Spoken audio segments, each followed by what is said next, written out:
¿Qué tal? Muy buenas tardes, bienvenidos nuevamente a Teogonía Universal. Les recordamos nuestro teléfono si gustan platicar con nosotros, es el 47 52 28 48, directamente en nuestro chat o en el correo de voz. Presentes literalmente en todas las religiones desde los momentos más primitivos. Siempre estos dos sitios están ahí, en la mente de los seres humanos. En uno de ellos es el sitio adecuado para quienes cumplan con todos los preceptos de cada una de las religiones desde los momentos más antiguos, donde, bueno, habrá paz, meditación y un sinnúmero más de cosas dependiendo específicamente de la cultura del pueblo que los ve. Y en otro, quienes no lo cumplan, quienes no cumplan con todas estas condiciones y preceptos, pues terminarán en un lugar muy caliente. Para platicarnos de este celestial e infernal tema, nos acompaña como siempre el Padre Jesús María Besunartea. Padre, gracias por estar con nosotros. Placer saludarlo. Sí, gracias, buenas tardes. Padre, antes que nada, ¿por qué en la mente del ser humano, por qué en las religiones, por qué debe existir o existen el cielo y el infierno? Existen en las mentes de los seres humanos. ¿Sí? Bueno, pues yo creo que no es más que una proyección de la vida, de aquí, del terrena. La justicia del ser humano, pues, que es una justicia pues muy parcial, pero que se define básicamente en castigar al malo y premiar al bueno, pues obviamente que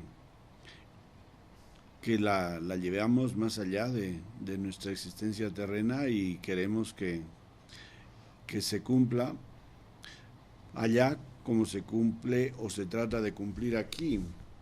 Entonces, no sé, son proyecciones del ser humano, de tal manera que lo que tú no pagues aquí, pues ya lo pagarás allá, ¿verdad? Como que el ser humano quiere resarcirse o quiere tener una especie de ya me la pagarás, ¿no? Y pues esa frase típica de ay, pero hay un Dios, ¿verdad? Como diciendo ya. Y en el Antiguo Testamento creo que es el profeta Isaías que dice boca de Dios, mía es la venganza. Entonces, pues dentro de esa concepción del premio y del castigo que el ser humano necesita para desahogar sus sentimientos benévolos y malévolos, su deseo de premio y de castigos en la conducta que cada uno tiene e inclusive de venganza, pues viene la existencia de estas figuras, ¿verdad?, mitológicas, que así como en el judaísmo existen también en otras religiones, ¿verdad? El Sheol, el Hades, el infierno, son imágenes que están en la misma línea, ¿verdad? El cielo y el infierno, pero dentro de los conceptos especiales pues, que tiene estos dos sitios, por alguna causa que desconozco, dentro de la atracción, la curiosidad, el interés de la humanidad durante todas sus épocas, y lo podemos ver culturalmente, aunque parece increíble, hay más acercamiento al infierno, a este lugar mítico del mal, ¿no? Sí, ¿por qué? Pues porque nos preocupa. Nos preocupa que nos vayan a Tú te chicharrar. ocupas más de lo que te preocupa que de lo que no te preocupa, ¿verdad? Si tú estás, no sé, tienes lo suficiente para comer, no te preocupas. ¿Por qué comerás mañana o qué comerás? A lo mejor te preocupas más por la enfermedad que por la salud. Una persona que tiene lo suficiente para vivir, es más normal que se preocupe por conservar la salud, por las enfermedades que puede que puede tener que por lo que come o no come. Entonces, en ese sentido, el ser humano dentro de su, ya ves que es muy importante, lo veíamos en otras ocasiones, dentro de la religiosidad del ser humano, ese deseo o necesidad de congraciarse a la divinidad. ¿Por qué? Pues porque el ser humano tiene en su interior, todos en una manera u otra, ese sentido de culpabilidad, de vulnerabilidad, de incapacidad. ¿Y por qué pasa esta desgracia y este tsunami y este terremoto? Y lo propio es pues que la gente pues piense que Dios estará enojado, que habrá cometido algún disparate y por eso Dios lo castiga, ¿verdad? Eso existe todavía, lo vemos a veces cuando escuchamos a la gente hablar frente a calamidades naturales. Siguen teniendo ese sentido fatalista de los acontecimientos a través de los cuales Dios manifiesta a veces el enojo o el coraje o la insatisfacción que pueda tener con la humanidad. Ahora, dentro de los conceptos de lo que significa el infierno para el ser humano, por lo menos a partir de la década de los 40 para acá, uno de los conceptos existencialistas estriba en que el infierno son los otros, son los demás. Sí. ¿Qué tanto hay en la realidad de esto y qué tanto es un problema social de pérdida de comunidad con los demás, de pérdida de comunicación con los demás? ¿Qué tanto es tan real que el infierno está en los demás? Bueno, yo creo que primero sería mejor que aclaramos ¿Qué es esta gente que tiene interés en hablar del infierno, pues la concepción típica y tradicional del infierno, antes de meternos en otros infiernitos. Teorías así, pues diríamos, subjetivas o acomodadas o escapatorias también. Es decir, la gente en general, no sé, los que te han preguntado a ti, se supone que son gente que tienen un trasfondo religioso. Así es. Y que han escuchado del infierno. Normalmente lo que todo mundo ha escuchado del infierno es que es el sitio donde van a parar las almas que no han cumplido precisamente con los preceptos de su religión y que sufrirán del abandono y la pérdida de esto por prácticamente toda la eternidad. Ese es el concepto clásico de todos aquellos pues, que tienen una formación religiosa. Bueno, pues precisamente, digamos que cuando éramos niños, no sé si porque éramos niños, pero yo creo que la gente mayor también tenía más o menos esa idea, y basada en ciertos textos bíblicos, a través de los cuales como que se proyecta esa idea, ¿no?, de un sufrimiento físico, corporal, que es lo que le preocupa al ser humano. Si yo te voy a decir que tú eres un desgraciado toda tu vida si haces tal cosa, pero que vas a tener salud, que vas a vivir haciendo lo que te dé la gana, que vas a tener todo el dinero que quieras, seguramente que no me vas a hacer mucho caso. ¿Eh? Entonces, como que al ser humano no tiene dificultad en conectar su felicidad y su infelicidad con un estado interior de ánimo, y más bien lo ve, y lo vemos en el mundo, pues dices, ¿quiénes son la gente feliz? Pues los que tienen todo. ¿Y los infelices?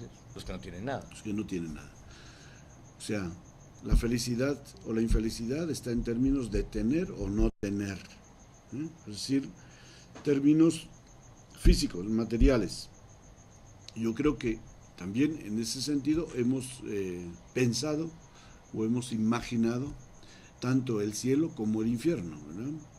Y por eso, pues al hablar de las llamas del infierno y del fuego, etcétera, que aparece de hecho en el Evangelio, pues estamos pensando en un tormento físico que afecta a nuestro corazón, a nuestro cuerpo, y que, a ver, tú, ¿cómo vas a aguantar el estar ahí al fuego toda la vida?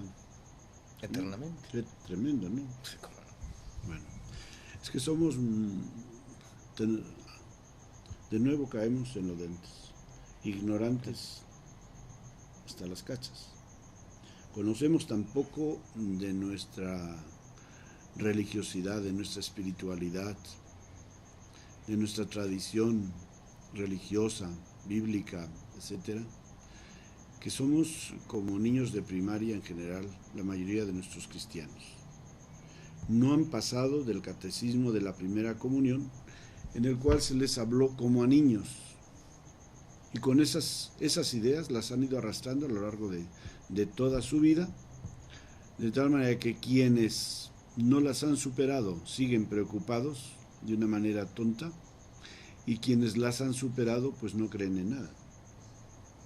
El catecismo de la Iglesia tampoco no lo conocen muchos de nuestros Catecismo de la Iglesia Católica.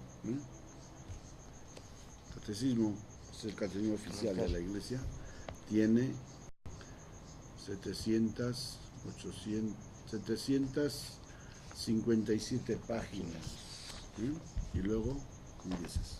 Dice: este estado de autoexclusión definitiva de la comunión con Dios y con los bienaventurados es lo que se designa con la palabra infierno. Fíjate, este estado no habla de este lugar. Este ¿estado de qué? De vida. ¿En qué consiste ese estado? Autoexclusión.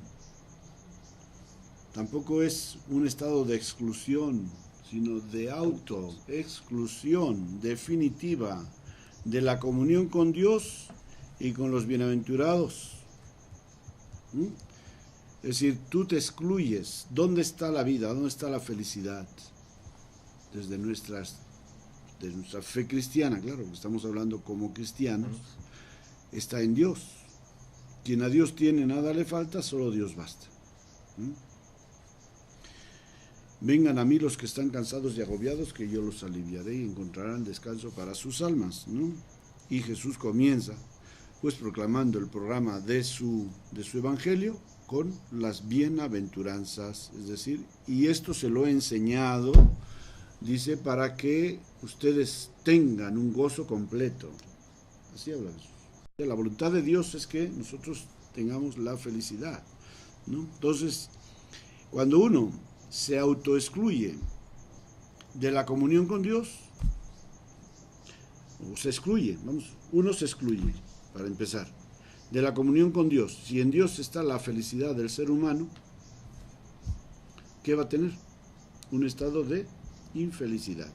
Aquí en la tierra, tú te puedes excluir de esa comunión con Dios, ser feliz o infeliz. Tendríamos que podríamos preguntar a la gente, bueno, pues a ver si son felices cuando se sienten apartados de Dios. Y no me refiero ya solamente a los cristianos o católicos, porque hay muchísima gente que no se consideran o no se cuentan como cristianos o al menos comprometidos, y sin embargo pues cuentan con Dios, tienen presente a Dios en su vida, ¿no?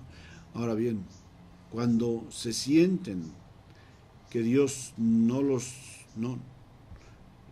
han roto su comunicación con Dios, su conexión con Dios, esas personas, ¿cómo se sienten? ¿Se sienten bien? ¿Se sienten mejor o peor? ¿Verdad? Ya ves que citamos una vez aquellos autobuses que circularon hace unos años en algunas ciudades de Europa con ese anuncio: Dios no existe, relájate, vive tranquilo. Y hubo la réplica: Dios existe, relájate, vive tranquilo, ¿no? Entonces, bueno, habría que hacer una encuesta así imparcial, ¿no? Es decir, a ver, ¿tú crees en Dios? ¿Desde que no crees en Dios? ¿O desde cómo te sientes? A ver, ¿qué experiencia tienes en tu vida? ¿Qué felicidad tienes? Etcétera, ¿no?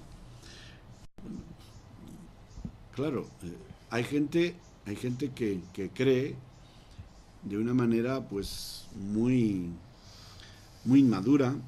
Hace poco aparecía un artículo, hace poco la semana pasada, un artículo publicaron o pusieron el enlace ahí en Facebook, donde hablaba de los efectos psicológicos que tiene la religión. Y ese artículo comenzaba diciendo, hablando de los factores o de los efectos positivos que tiene la religión. La primer enlace que me mandaron a mí ponía de relieve lo negativo, ¿verdad? Así que iba con maña. Entonces ya cuando yo leí todo el artículo vi como solamente en la última parte del artículo decía como sí también hay riesgos y peligros en lo religioso, lo sabemos perfectamente, y yo de hecho respondí a ese enlace diciendo que sí, que me parece normal, que la religión todo depende de la persona. Si una persona tiene los cables o los tornillos sueltos, cualquier cosa que acapare su atención le va a causar un desequilibrio psicológico, y igual en la religión, que el amor, que el sexo, que el dinero, que el placer, que el tráfico de la ciudad, que el silencio. Pero son las condiciones intrínsecas de la personalidad de quien se acerca a la religión, no de la religión en sí misma. Por eso te digo que es que además citaba que un grupo de psicólogos y psiquiatras habían manifestado eso, ¿no? Y lo primero que decían es que es una fuente de paz y de tranquilidad para quien vive correctamente esa relación religiosa, esa relación con lo trascendente, con Dios, ¿verdad? Pero claro, como hay gente con razón que nos dicen fanáticos, ¿no?, que viven la religión de una manera inapropiada y con ideas pues muy fatalistas y fanáticas, pues entonces claro que tenemos gente, lo hemos visto, yo lo he visto con mis ojos, gente que sufre y que la religión pues les produce un desequilibrio. ¿Por qué? Porque pues, no sé, o sea, yo creo que es la constitución psicológica de la persona, igual que puede haber personas que no saben llevar una amistad, porque se apegan como lapas y no te dejan moverte, ¿no? Esos enamoramientos neuróticos que hay, o como un hipocondríaco igual, ¿no? Son gente que tiene un desequilibrio psicológico. Entonces, es una exclusión o sea, tú te excluyes, vives en un estado en el que tú te has excluido de una felicidad existencial del ser humano, para nosotros, sabiendo que el ser humano viene de Dios y que Dios al crearte pues te ha puesto unos objetivos y unos medios para conseguir tu realización. Y precisamente pues vemos cómo en la historia de la humanidad aparece pues ya enseguida en la tradición bíblica, tercer capítulo, el pecado de Adán y Eva. El hombre se excluye, se autoexcluye, ¿verdad? Y entonces nos narra ese capítulo cómo Dios los echa fuera del paraíso.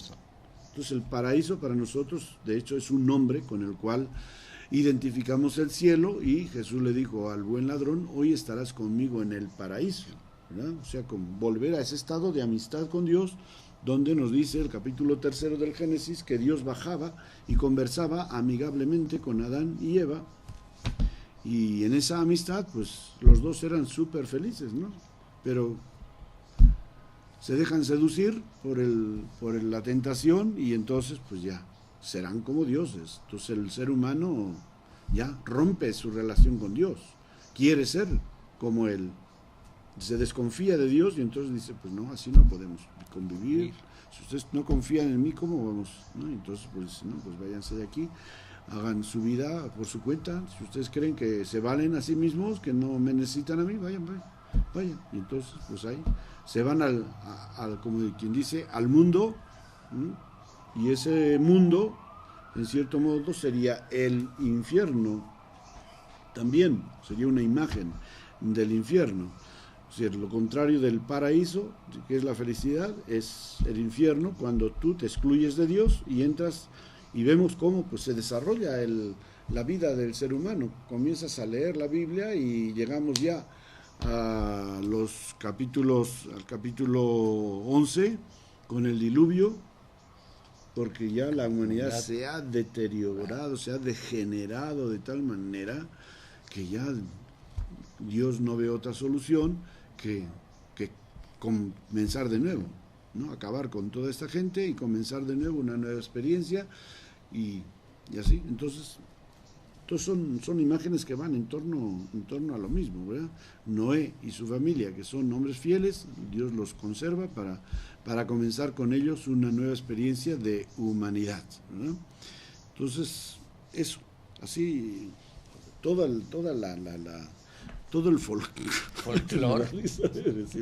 todo el folclore que hacemos en torno al infierno y a los demonios y todo eso, pues todo eso no tiene fundamento verdadero en la Biblia, ¿no? Y entonces pues no sé, sí, la verdad que a veces a mí la gente dice, es que los curas han dicho y nos han enseñado, etcétera, pues a lo mejor será, a mí me da pena.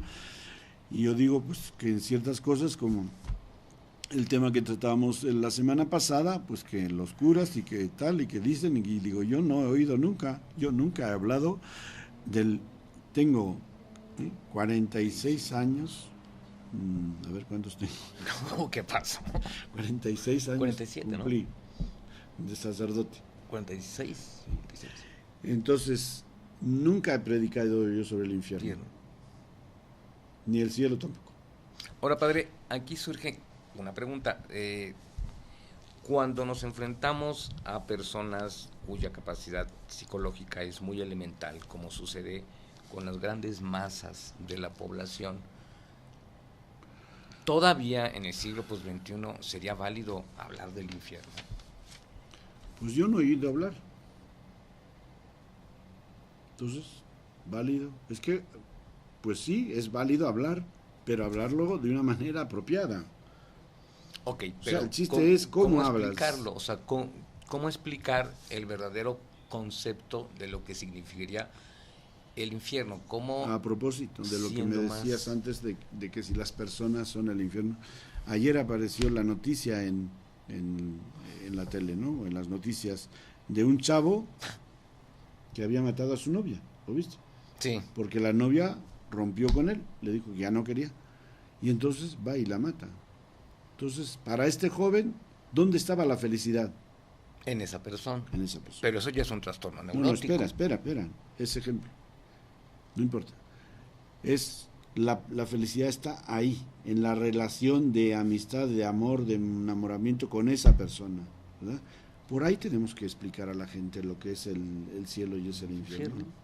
Es una relación con Dios de amor o de exclusión. O sea, tú excluyes a Dios de tu vida o tú vives en comunión con Dios. Ahí está, cielo o infierno. Escoge la vida o la muerte.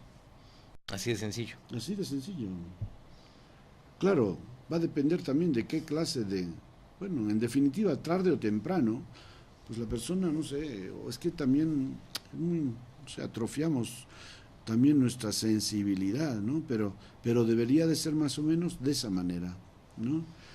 Y habría que ver, como he dicho antes, a ver la gente que es atea o que no cree, o cuando uno pasa por una crisis de fe, cómo se siente, porque es que le falta una relación importantísima.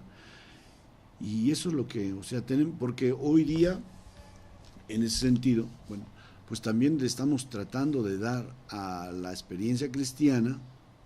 No me gusta, siempre me sale la palabra religión, porque es todo lo que la gente piensa, y como lo hemos nombrado mucho, la religión cristiana. La experiencia de vida cristiana, pues la hemos descarnado bastante. Es decir, no hemos dado la importancia que tiene a las relaciones interpersonales con Dios. De tal manera, hoy día te dicen los teólogos, ser cristiano es creer en Jesucristo. Es una relación personal con Cristo.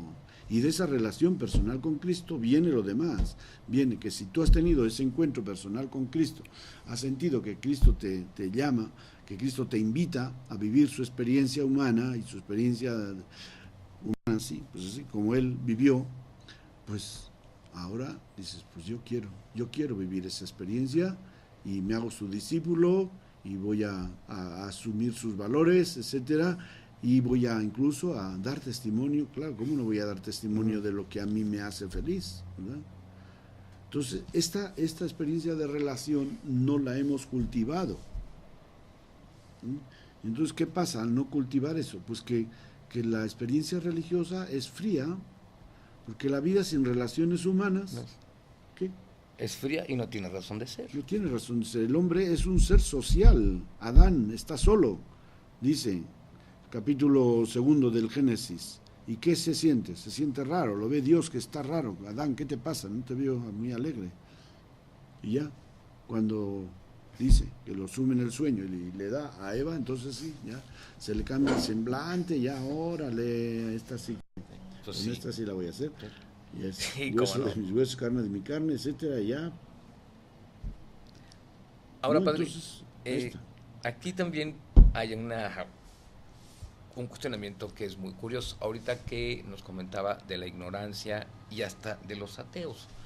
Es muy curioso, pero de muchas generaciones y personas denominadas ateo, han surgido y siguen surgiendo las modas que conste, relativas al infierno.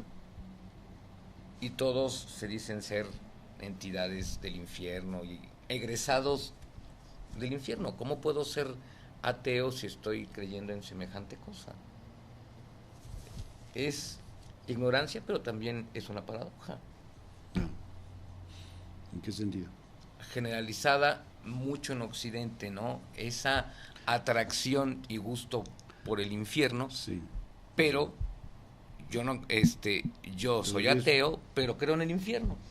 Es una paradoja extraña, ¿no? Un poco a toda esta cuestión de Satanás y culto Sí, por satánico supuesto. y todo Y todas las modas, hasta en la ropa, que hay eso. Sí, de ideas. vestirse de negro y Sí, calaveras sí.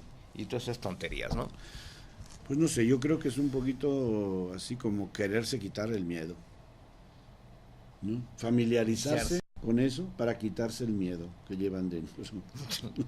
Y es moda, ¿no? También, ¿no? Y como diciendo, no, yo no tengo miedo a nada, yo soy dueño de mi situación y para que lo veas aquí me he visto yo, y me pongo las uñas del demonio y me pongo las greñas feas. En otras palabras, como se dice en México, es querer apantallar. Sí, sí, querer apantallar y querer asustar lo que uno lleva dentro, porque como dice, que canta para asustar sus penas, ¿no? Sí, y chifla para quitarse el miedo, ¿no? Entonces, bueno, yo creo que este fenómeno es importante, pues que vemos cómo la religiosidad pues va cambiando y hoy día, pues bueno, pues cuando hablamos yo siempre que hago alguna referencia directa o indirecta al cielo o al infierno, me refiero a eso, a vivir una experiencia de comunión con Dios para siempre o excluirse de Dios, ¿no? Que por otra parte, bueno, pues son imágenes que sí, te puede decir, la iglesia te dice, por ejemplo, la enseñanza de la iglesia afirma la existencia del infierno y su eternidad, ¿no? Pues eso partiendo de lo que aparece en los textos bíblicos, ¿verdad? Ahora, al hablar de infierno, también lo hemos visto de una manera tan dramática que recuerdo una vez mi padre que estaba cavando en el campo y haciendo un hoyo grande para enterrar ahí la remolacha, pues ya había cavado como 1 metro. Me dice, mira hijo, ya se siente el calor, ya nos estamos acercando al infierno. Y entonces todas esas cosas, cuando uno es niño, pues a lo mejor se las cree, pues, pero ya de mayor, ¿cómo te vas a creer tú que esas cosas que en el centro de la tierra está el infierno? Está el infierno, o dónde está colocado, ¿no? ¿Cómo se pasa ahí? ¿Cómo se llega ahí? Porque el cuerpo... Pues debe un elevador, ¿no? Pues sí, es que no secreto, pero nadie sabe dónde está.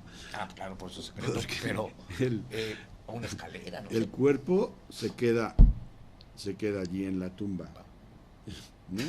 Entonces, ¿cuándo se lo llevan para el infierno? ¿A ti te ha tocado exhumar a alguien? Sí. ¿Y qué? ya ahí desapareció. Ahí está. Pues ahí sigue. Ya me tocó exhumar también a una persona después de 10 años y ahí estaba su ropa, ahí estaban sus huesos, ahí estaba su cráneo, etcétera. Entonces, todas esas ideas del infierno, del fuego, así físicamente, pues son cosas, son imágenes parabólicas como tantas cosas que hay en la Biblia y en el Evangelio, y lo malo que, pues con nuestra ignorancia, que bueno, pues es vergonzoso y a mí me fastidia cuando me dicen, es que la iglesia, digo, mira, yo no soy la iglesia, yo soy un sacerdote con mi vida y con mi mentalidad y con mi doctrina, etcétera. A mí no me achaques las cosas que hayas oído o que hayan hecho otros, cada uno es responsable de su vida. Yo no tengo, ni tú tienes por qué cargar con los problemas de México, ni yo con los de España, ni con los pecados con el pecado de Judas. Así que yo, ¿por qué no? Como los judíos, que les cargan pues el deicidio de haber matado a Jesucristo. ¿No? Son cosas ridículas, ¿no? ¿Cómo pueden hablar? La gente puede hablar de esa manera tan irresponsable, tan tonta, y pues de nuevo nos faltan las relaciones interpersonales. Estás hablando con una persona, conócela, sabe quién, entérate de quién es, cómo piensa, antes de decir, es que la iglesia, es que los curas, es que los obispos, es que el papa. Bueno, pues allá ellos. A mí, pregúntame qué es lo que pienso sobre tal cosa, y entonces júzgame. Pero mientras no me enroles ahí en el barro no ajeno. Bueno, entonces ¿qué decía? Esto del infierno, pues todo esto es una mentalidad de aquellos tiempos que no sabían los pobres. Es como decir los pobres jerarcas del siglo XVI, Galileo, más o menos, que lo condenan o no lo condenaron, pero que no le creen su teoría de que la Tierra se mueve, o que que la Tierra se mueve en torno al Sol. Bueno, pues no tenían, pues sí, y después, pues bueno, pues esa era la idea que tenían en aquel tiempo. Tú estás pensando con la mentalidad de 5 siglos, 6 siglos casi después. No podemos estar juzgando a la gente desde otra, como que tú te juzgues y digas, ay, qué tonto era yo de niño, ¿verdad? Que le tenía miedo a las hormigas. O a la oscuridad o tal cosa, dices, ¿no? Pero qué ridículo, qué tonto, menos mal que así venía yo de tonto.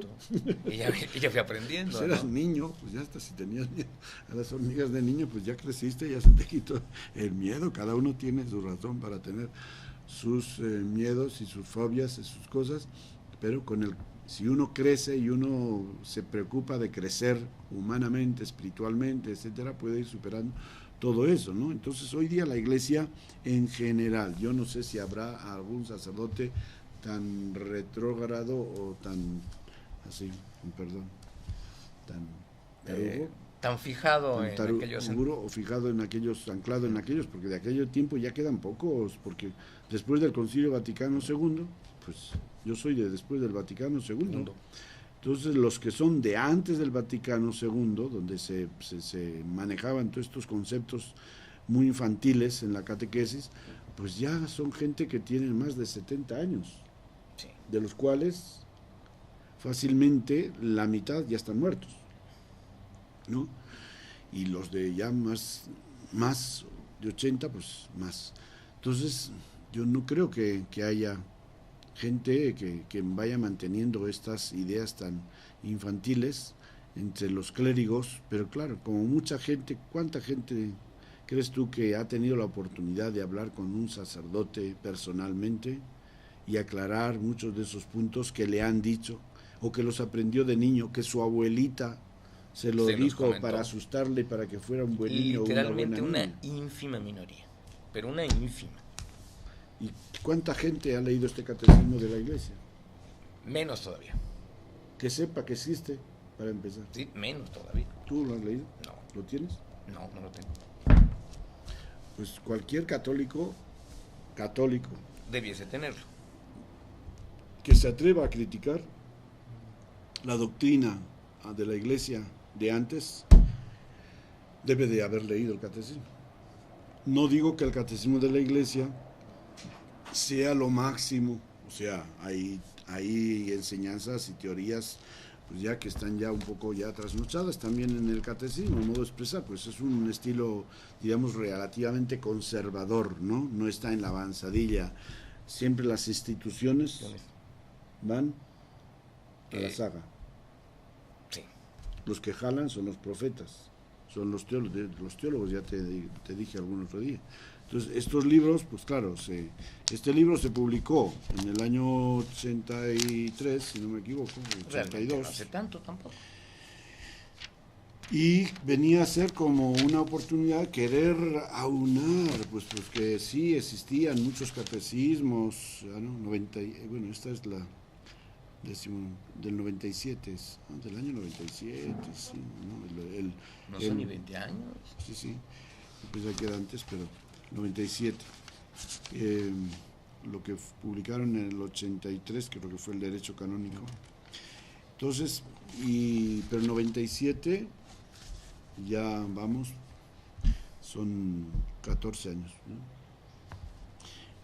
Aunque en estos últimos años, pues la teología no ha podido avanzar mucho, pero sí, 16 años. De cualquier manera hay muchos pensamientos e ideas aquí que ya se les da otro enfoque, como el mismo Vaticano II. Hay cosas que están ya un poquito obsoletas, o sea, hay puntos de doctrina. El Papa Benedicto nos dijo que en este año de la fe, el catecismo de la Iglesia pues debería ser uno de los puntos de referencia para crecer en la fe. Y pues sí, viendo la ignorancia que tiene nuestra mayoría de los cristianos católicos, pues les vendría muy bien darle una leída, ¿verdad? Y ya después de ahí, pues seguramente que muchos avanzarían bastante en sus ideas, a otros quizá, bueno, a los que están actualizados en la doctrina de la Iglesia y la teología, pues nos puede parecer ciertos puntos ya conservadores, etcétera, y demasiada referencia, por ejemplo, a los santos padres, porque bueno, pues si son fuente de doctrina y los concilios de aquellos años, ¿verdad?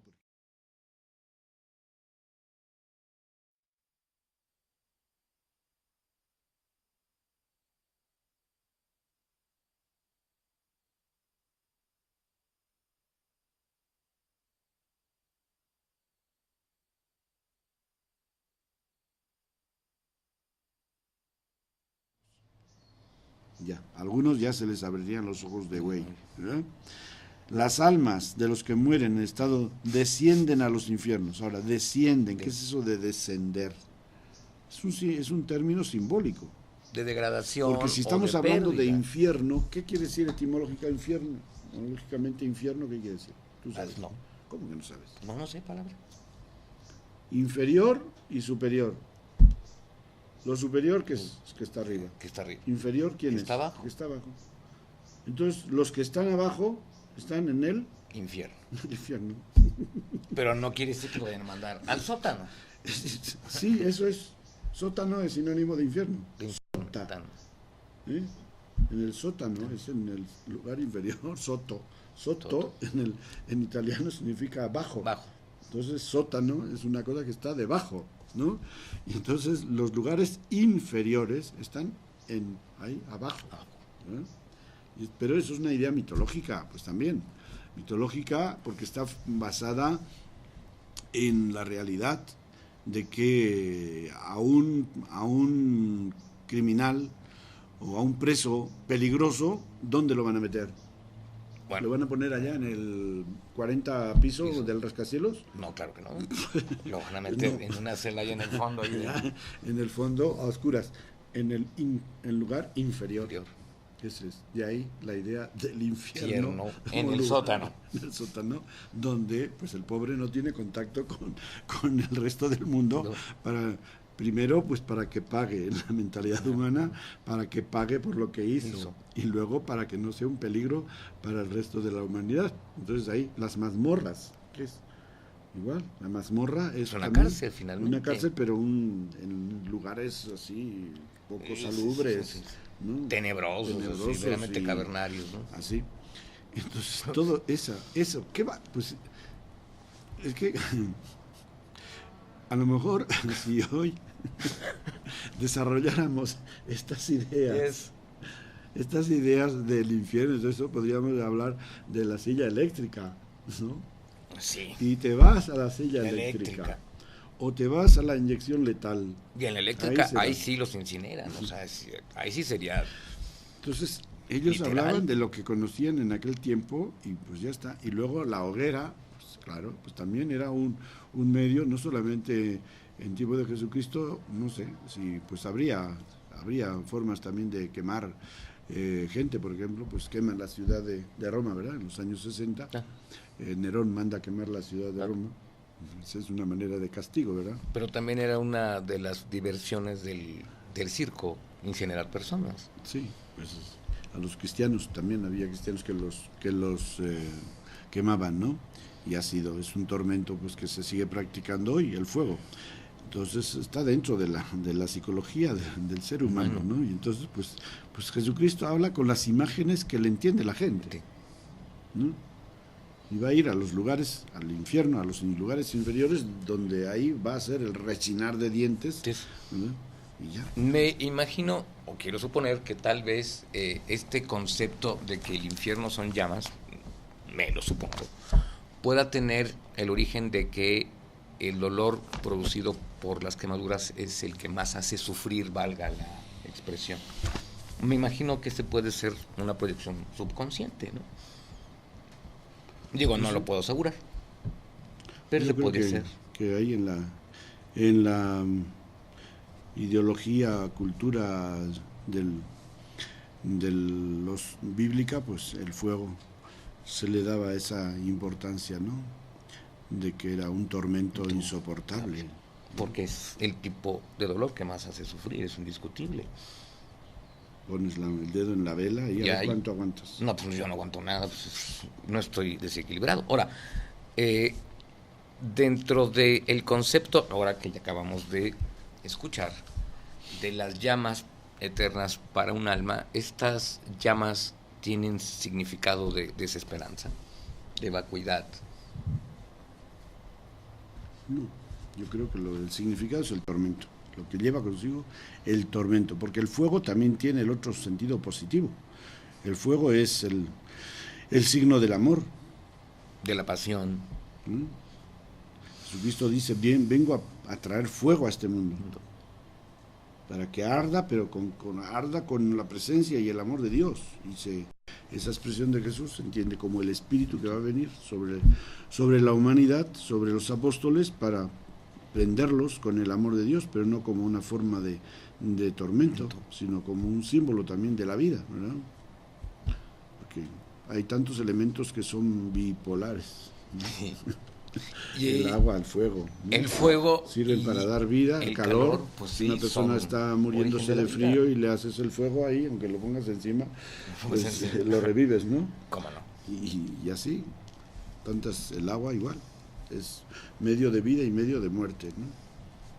Entonces, en ese sentido, bueno, también diríamos, precisamente porque a los criminales, a la gente indeseable de la sociedad, se le condena a los lugares inferiores, a las mazmorras, a las cárceles tenebrosas, etcétera, pues de ahí viene también el poder del infierno, el poder de los lugares inferiores, ¿no? El poder de la muerte, porque la oscuridad, la mazmorra, todo eso es símbolo de la muerte. El poder del mal se identifica con todo eso, de tal manera que Jesús le dice a Pedro, como te mencionaba hace un rato, le dice, el poder del infierno no prevalecerá contra la iglesia. Te doy las llaves de la iglesia, tú vas a ser quien confirme a la iglesia en la fe, etcétera. Vas a ser mi representante, mi vicario, etcétera. Entonces esas cosas que, bueno, vicario no usa ese término, pero Jesús le hace responsable, pues, así, de la iglesia, sí, dándole las llaves, dándole la autoridad, que luego, pues que Pedro la comparte obviamente con los demás apóstoles, y dice, el poder del mal no prevalecerá, el poder del infierno es lo mismo que poder del mal. No quiere decir que se van a saltar van un momento a otro, van a venir aquí una invasión de chamucos por la tierra a destruir la iglesia, sino el poder del mal. El poder del mal que lo ha experimentado la iglesia desde siempre, y una de ellas lo que te mencionaba, cuando Nerón manda quemar la ciudad de Roma, los acusa a los cristianos, y ahí se desata la primera gran persecución en Roma contra los cristianos, porque pues han mandado quemar la ciudad o han puesto fuego a la ciudad, ¿verdad? Y Pedro y Pablo mueren precisamente como fruto de esa primera persecución de Nerón. Entonces, en ese sentido, pues yo creo que tenemos que tener, no sé, parece mentira que sepamos tanto en este mundo, que presumimos de saber tanto, y no haya cosas tan fundamentales que se nos atoran y que no las entendemos. Es que el tema religioso, pues no, es que ¿cuánta gente le interesan los temas religiosos? Estudiar sobre. A un porcentaje muy limitado. Limitadísimo, y luego pues viene todos esos juicios de todo tipo, así, sin conocer, sin saber qué, y haciéndose bolas con cosas tan simples. Ahora, en la actualidad, lo que podemos ver, y no en la actualidad, ya desde hace muchas generaciones, es que ni siquiera las personas son capaces, estas personas así, no son capaces de diferenciar el concepto iglesia de religión, aunque parezca increíble. No. Y eso es todavía más grave. Sí. Por su signo de ignorancia. Ahora, dentro de esta forma de dar a entender lo más sencillo posible el concepto del infierno, alejarse de Dios, autoexcluirse, sí va a traer el infierno, pero trae el infierno porque significaría una vida vacía, de vacuidad. Claro. O sea, ¿por qué no explicarlo así ya en el siglo XXI? O sea, si no te acercas a esto, si no tienes fe, si no entiendes estos sencillos parámetros, pues tu vida va a terminar siendo muy vacía, así tengas muchos bienes terrenales. Lo que pasa que si no ha habido en esa persona, no ha habido un desarrollo de la fe como una experiencia personal de relación con Dios, eso no sirve. O sea, si tú crees en Dios, porque si no crees te va a castigar. Es infantil. Es infantil, ya eso otro no cabe. Para eso tenemos que comenzar, como tratamos de hacerlo ahora en la catequesis, de explicar pues como la fe en Dios es una fe que nos lleva a tener una relación personal con Él, como de hijos a padre, como Jesús nos lo ha enseñado, y saber que la figura del Padre, más allá de todas las limitaciones que tiene la figura de los padres naturales, es el símbolo del amor, de la providencia, de que tu Padre te ama más de lo que tú te puedes imaginar, ¿verdad? Y la imagen que Jesús nos da es la imagen del Padre, del Hijo pródigo, para ver cómo Dios perdona, olvida todas las fechorías que has hecho en tu vida, y además de perdonarte, hace fiesta, porque regresas, y no te toman cuenta, si no te dice, ojo, que sea la última vez que te me vas de casa, porque ahora sí, la siguiente vez que me hagas esto... Ahora sí que te mando al infierno. Ahora, una pregunta aquí que es muy obvia. Normalmente, culturalmente hablando, el infierno es el sitio para aquellos que se portan mal, que a lo mejor tienen fe religiosa, que a lo mejor creen en Dios, pero se portan mal. Sí. ¿Cómo cambiar esta idea? El infierno es una condición subjetiva del alma, no es un reclusorio preventivo para que no te portes mal. Claro. Es difícil cambiar esta idea. Pues hay que cambiarla. Hay que cambiarla, ¿no? Yo creo que sí, yo supongo que se va tratando de cambiar esa idea y darle un sentido, bueno, pues Quizá estamos pasando al otro extremo, de que la gente, debido a todo eso, tanta insistencia en asustar a la gente, etcétera, pues la gente cada vez cree menos en esas cosas. Y eso tampoco no es bueno, porque decir, pasar de estar asustado a no creer en nada, tener el concepto correcto de que todas esas imágenes, es decir, que tu vida está entre dos factores, felicidad o infelicidad, realizarte o no realizarte, ¿no? Entonces tú eliges entre una y otra, la vida o la muerte, y eso aparece ahí claramente en la Biblia, como Dios dice a través del profeta Jeremías: aquí a ti pongo la vida o la muerte, elige lo que tú quieras, ¿no? Y en el Salmo primero también nos habla de la comparación que hay entre el hombre justo y el hombre impío, malvado. Entonces tú eliges, si Dios es la fuente, es tu Padre, es la fuente de la vida, y tú quieres vivir tu vida por tu cuenta, pues ahí está la imagen del hijo pródigo. ¿Cómo se denigra el hijo pródigo? Cuando se aparta de su padre, malgasta, porque si dice, bueno, pues ya él supo aprovechar los bienes que tiene, el dinero, la herencia que su padre le da, pone una empresa y se hace un gran hombre, ¿no? Un hombre famoso, rico, con todo lo que podía desear, pero no. La imagen de este hombre que se deja llevar de la envidia o de la avaricia, de querer vivir la vida en un plan de satisfacer sus pasiones, pues es la imagen del ser humano infantil que no tiene la madurez para gobernar o autogobernar su vida si no es pendiente de Dios, si no está conectado con Dios. Jesucristo lo dice expresamente: sin mí no pueden hacer nada, ¿no? Y yo soy la verdad. Jesucristo viene a dar testimonio de la verdad del ser humano, que es una criatura que depende de Dios, que necesita de Dios, que en la medida en que esté conectado con Él, pues va a encontrar la felicidad, igual que un hijo con su padre. ¿Qué hijo puede ser feliz cuando esté a la greña con su padre? No, pues bueno, pues vete a vivir a tu casa si quieres, pero no tienes por qué estar a malas con tu padre, ¿no? O sea, esa relación negativa, hostil, pues nunca le va a satisfacer, siempre va a ser ahí una inquietud que el hijo va a tener en su vida natural, y lo mismo en la vida sobrenatural. Entonces, fundamentalmente, podríamos decir, dejar de hablar del cielo y del infierno. Está difícil, en la terminología cristiana es imposible, sobre todo del cielo, pero ya hablaremos en otro día. Quizá podemos hablar más del cielo, porque está dentro de toda la teología de lo que Jesús viene a enseñarnos y a establecer en este mundo. Está el cielo, ¿no? Entonces, pero felicidad e infelicidad, elige entre la felicidad y la infelicidad, ¿no? O sea, ¿tú quieres ser feliz? ¿Puedes ser feliz por tu cuenta? No, el ser humano no puede ser feliz por su cuenta. Necesita por lo menos un hombre o una mujer para convivir con él. Necesita una familia. Dios nos ha puesto a todos en una familia. Somos seres sociales, ¿no?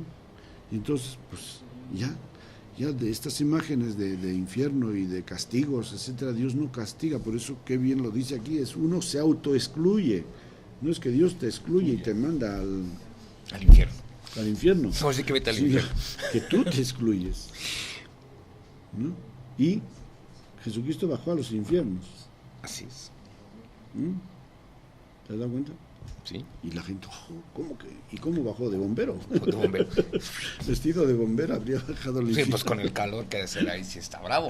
Con su traje, ¿no? De esos de asbesto. De asbesto, para que no se quemara. Bueno, pues estamos en lo mismo, ¿no? Es una imagen, una figura a través de la cual, pues, toda la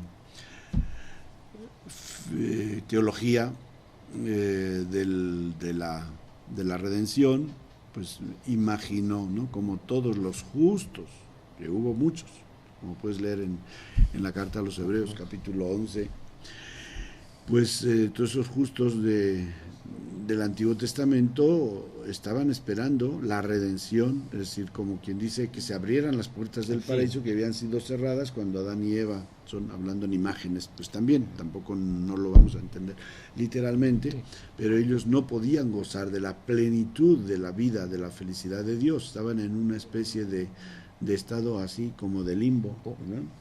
Y entonces nos dice, pues, una de las lecturas que tenemos y que leemos es de una antigua homilía, dice, no sabemos quién es el autor, pero es de los padres griegos, de una antigua homilía sobre el grande y santo sábado, que es el sábado santo, y cómo dice eso que decimos el credo: Jesús murió y descendió a los infiernos y resucitó, ¿verdad? Entonces el quehacer de Jesús en el sábado es descender a esos lugares inferiores, que en su imaginación así se lo piensan, donde supuestamente estaban estos justos, no sufriendo, sino esperando la venida de Jesús Redentor para decirles, vamos al cielo. Y hay una lectura que todavía nos quedan 4 minutos, que la vamos a leer, es breve, es más larga el original, la leemos en los sábados santos, pero aquí dice: un gran silencio envuelve la tierra. Muerto Jesús. Un gran silencio y una gran soledad. Un gran silencio porque el rey duerme. La tierra está temerosa y sobrecogida, porque Dios se ha dormido en la carne y ha despertado a los que dormían desde antiguo. Va a buscar a nuestro primer padre como si éste fuera la oveja perdida. Quiere visitar a los que viven en tinieblas y en sombra de muerte. Él, que es al mismo tiempo Dios e Hijo de Dios, va a librar de sus prisiones y de sus dolores a Adán y Eva. Yo soy tu, y lo dice como, pues le falta aquí una parte, pues dice como se presenta y le llama a Adán y le dice: yo soy tu Dios, que por ti, por todos los que han de nacer de ti, me he hecho tu hijo. A ti te mando, despierta, tú que duermes, pues no te creé para que permanezcas cautivo en el abismo, levántate de entre los muertos, pues yo soy la vida de los muertos, ¿verdad? Pero esa muerte, pues tampoco no es una muerte así como la entendemos nosotros, literal, sino es el sueño, es ese sueño eterno en que están esperando, ya nos faltan 5 minutos, dice la niña, nos está esperando, pues, estamos esperando a la resurrección, estos particularmente están esperando a la resurrección eterna cuando Jesús los redima, ¿no? Entonces, ya, creo que tendremos que, no sé si echarle agua bendita a esta palabrita del infierno y ya. Por cierto, padre, para aquellos que no se portan realista. tan terriblemente mal, existía el concepto del purgatorio. Sí. Sí, eras malo, pero bueno, no tanto, como si hubiera un rasero que nos dijera, un malómetro que nos dijera: oye, tú eres puta mal y te vas al infierno. ¿Qué pasó con el purgatorio? Pues no pasó nada. Ya, todavía todavía no ha desaparecido. Todavía no ha desaparecido. El catecismo, en pocas palabras, dice también cómo el purgatorio es una purificación que la persona experimenta cuando va a pasar de este mundo al cielo, a Dios, y no esté suficientemente preparado. Pero no es un lugar para esa sufrir. Purificación, no dice que sea es un para momento sufrir, de evolución, sino en todo caso. Una experiencia en la que Dios purifica tus sentimientos, tus pensamientos, tus actitudes, ¿no? Y pues esto está un poco choquito, hermanito, vamos a ponerlo derecho, ¿no? Y ese pensamiento que tenías sobre tu hermanita, sobre tu amiguito, etcétera, enderézalo por aquí. Y tanto egoísmo que tenías, bájale, ¿no? Por eso, es un camino de evolución, pero no ¿cómo es se da eso? Pues eso no lo podemos entender. ¿Cómo? O sea, no lo podemos entender, y por eso echamos mano de la fe, simplemente que nos dice: Dios tiene sus modos de purificarte. Una vez que tú pases de este mundo al otro, Dios te va a purificar para que tú puedas pasar a gozar del cielo, ¿verdad? Padre, y a los lo necesitas. Que en un momento dado nos quedamos en la lenta aquí mentalmente, nos ubican en el limbo. ¿A quiénes? A quienes en un momento dado nos quedamos lentos para entender algo y demás, o estamos muy distraídos, nos ubican en el limbo. Bueno, eso ya sabes que ya dijo. ¿Qué pasó con el limbo? Dijo el Papa que eso no tiene fundamento y no existe tal estado. Es estado de nada, de nada. Ni fu ni fa, ¿verdad? Ni felicidad bueno, ni infelicidad, ¿no? Esas cosas que Dios quiere, nuestra felicidad, y además pues que metíamos al infierno, al limbo a tanta gente inocente como son los niños, ¿verdad? A los no bautizados que se quedan en el limbo.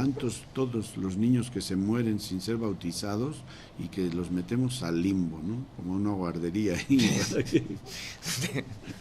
Pues no tiene mucho. Entonces y no el Papa tiene razón, ya aclaró que eso no tiene sentido. Ahora, padre, por último, antes de que nos corte aquí, Aranza, hay algo que es muy particular con respecto al infierno, que es la belleza del infierno. El infierno ha sido el origen cultural de una manifestación artística maravillosa en la pintura, en la escultura, en la literatura, en la música, en todo. O sea, bien o mal, este concepto arcaico, primitivo, brutal, grotesco del infierno, sí, por lo menos ha dejado una huella positiva en el arte humano. Como el purgatorio también, ya ves que se ven ahí en muchas iglesias antiguas de aquí de México, ves esos cuadros de las almas benditas del purgatorio ahí entre llamas, ¿no? Estirando el brazo para que la Virgen del Carmen lo saque, ¿no? Lo saque para el cielo. Pero sí ha sido... bueno, pero que alguna piadosa persona no se nos escandalice. Finalmente ha sido un motor de creación de belleza artística. No se lo podemos quitar. Muchas cosas religiosas han sido motivo de belleza artística. El infierno no tanto, ¿verdad? Pero el purgatorio bastante. Y luego los pecadores y gente así. Y el diablo también, pues. ¿Sí? Imagínate, al diablo sí lo hemos hecho tan importante que hasta en Navidad le damos su lugar ahí con sus pastorelas, etcétera, y nos hace reír, simpático el diablo. En el fondo, o sí que en el fondo no era tan mala persona, ¿no? Ya. Y los diablitos y esos señores con su tenedor y esas cosas, pues han sido parte esencial de la cultura del ser humano, y ahora sí que se lo debemos al infierno.